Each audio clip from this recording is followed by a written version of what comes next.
Il est né orphelin, sans armée, sans fortune, et pourtant, il a bouleversé l'histoire du monde. Il ne parlait pas de lui, il transmettait un message venu du ciel. Muhammad, que la paix et les bénédictions d'Allah soient sur lui, le dernier prophète, le sceau des messagers. Dans une ville d'idolâtrie, de tribus et de commerce, naît un enfant sans père, et 6 ans plus tard, sans mère.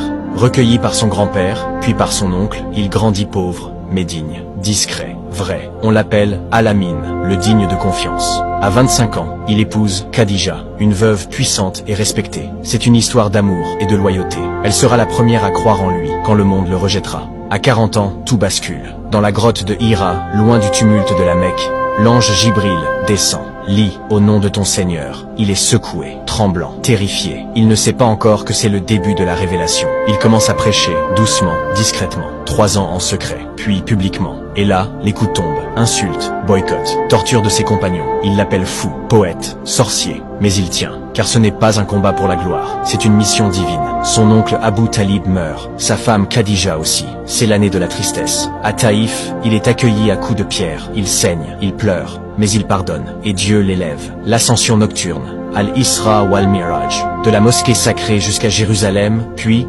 jusqu'au-dessus des cieux, il reçoit l'ordre de la prière, un honneur, un miracle. Il quitte la Mecque, il fuit les assassins, il quitte sa terre, c'est l'Hégire. Il s'installe à Médine, et là, il construit une société. Il devient leader, législateur, commandant, mais il reste humble, Badr. Ils sont 313 contre plus de 1000, et ils remportent la bataille. Pas par stratégie, mais par foi. Uhud, ils désobéissent. La victoire leur échappe. Le prophète est blessé au visage. La tranchée. Ils creusent pendant des jours, affamés, grelottants, mais ils tiennent bon. En 630, la conquête de la Mecque. Il entre, sans combat, sans vengeance. Et il dit, allez, vous êtes libres. Ceux qui ont voulu le tuer, il les pardonne. Puis, il fait son dernier pèlerinage. Et sur le mont Arafat, devant plus de 100 000 compagnons, il livre son dernier message. Aucun arabe n'est supérieur à un non-arabe. Aucun blanc à un noir, si ce n'est par la piété. La révolution spirituelle et morale est achevée. En 632, Médine, il tombe malade. Il dirige sa dernière prière, assis. Puis il retourne à Dieu, la tête posée sur les genoux d'Aïcha.